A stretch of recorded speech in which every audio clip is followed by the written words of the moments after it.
quoi ton parcours? Anecdote.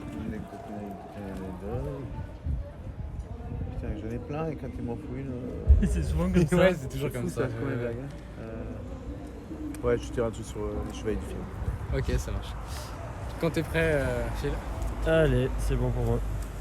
Et bonjour tout le monde, bonsoir même d'ailleurs. On Salut. se retrouve toujours avec le festival Cavalas que vous voyez en fond, toujours en cours. On se retrouve avec un invité de marque, comme dirait mon cher confrère de Gapo FM. Avec un invité de marque puisqu'on est aujourd'hui avec Yves Pujol. Yves Pujol, bonjour. Salut, bonjour. Merci d'être bonjour avec à nous. Gapo FM.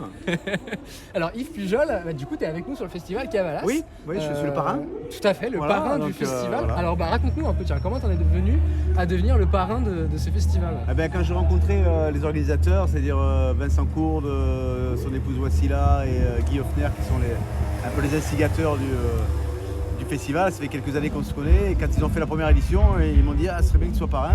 Voilà, comme c'est mes potes, j'ai dit oui, et puis voilà, du coup ça se pérennise, et d'année en année, je suis toujours le parrain. Voilà, ça, ils ne peuvent pas changer maintenant, sinon je le prends mal. Tu les connais depuis combien de temps alors? Oh, ça fait pas énormément, c'est une petite, je n'avais même pas 10 ans, une petite dizaine d'années. En fait, c'est des gens, on a une petite différence d'âge, on a 12-13 ans, donc maintenant ça se voit plus trop parce qu'on a les mêmes centres d'intérêt, mais quand on était plus jeunes, quand moi j'avais 25 ans ou 20 ans, tu vois, eux ils en avaient 8, 9, tu vois, donc du coup il y avait un décalage, tu n'étais pas le même truc. Et je faisais déjà la musique à Saint-Mandrier. Et eux venaient voir et ils étaient intéressés par la musique, mais ils étaient minots quoi.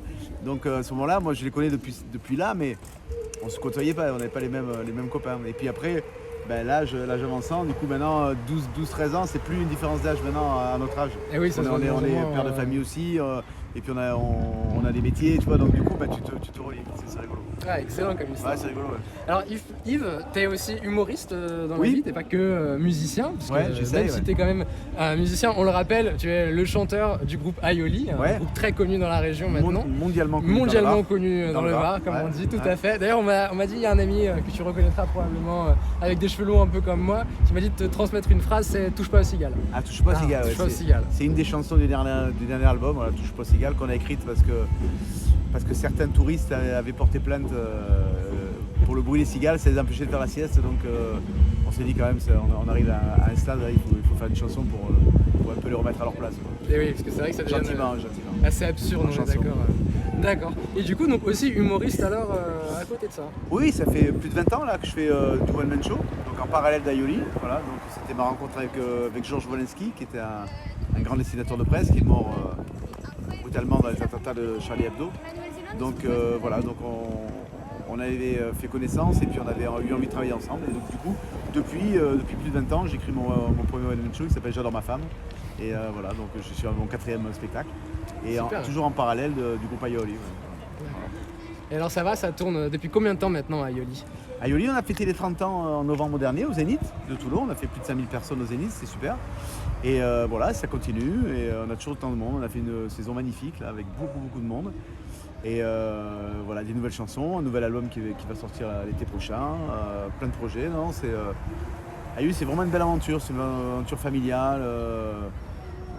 C'est un espace de création qui est différent, qui est important pour chacun, parce que chaque membre du groupe Aioli a une vie artistique à côté. Ils sont tous profs au conservatoire, ou ils ont des duos, des trios. Donc à Aioli, on se retrouve pour le meilleur et pas pour le pire. Ah, la fine fleur de l'élite alors. Ah oui, là, j'ai vraiment...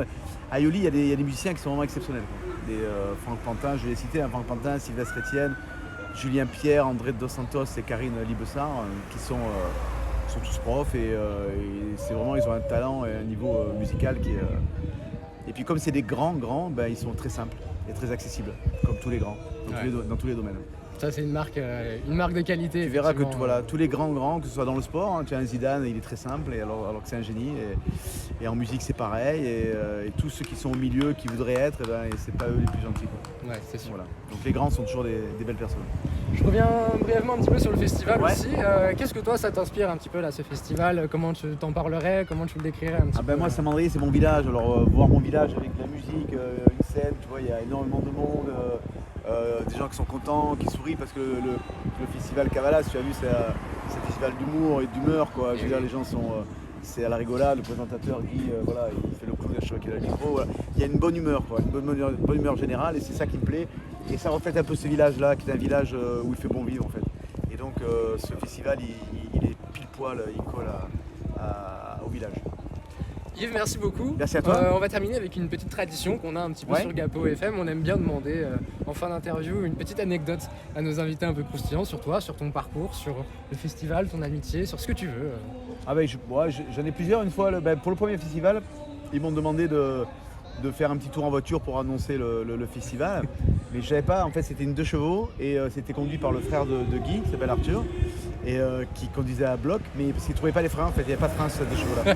Donc on a fait le tour du village, mais à bloc, de chez à bloc. Moi j'étais avec le toit ouvrant, j'étais là avec un petit mégaphone, tu vois, pour annoncer le festival. On a failli se vautrer 1000 fois et voilà, j'ai ce souvenir là de cette anecdote de festival, en fait, je sais pas. Excellent. Merci beaucoup. Merci à de nous avoir toi, partagé merci tout ça. à Gapo FM et à très vite. À très vite, à bientôt. Merci à bientôt, beaucoup. bye bye, ciao ciao.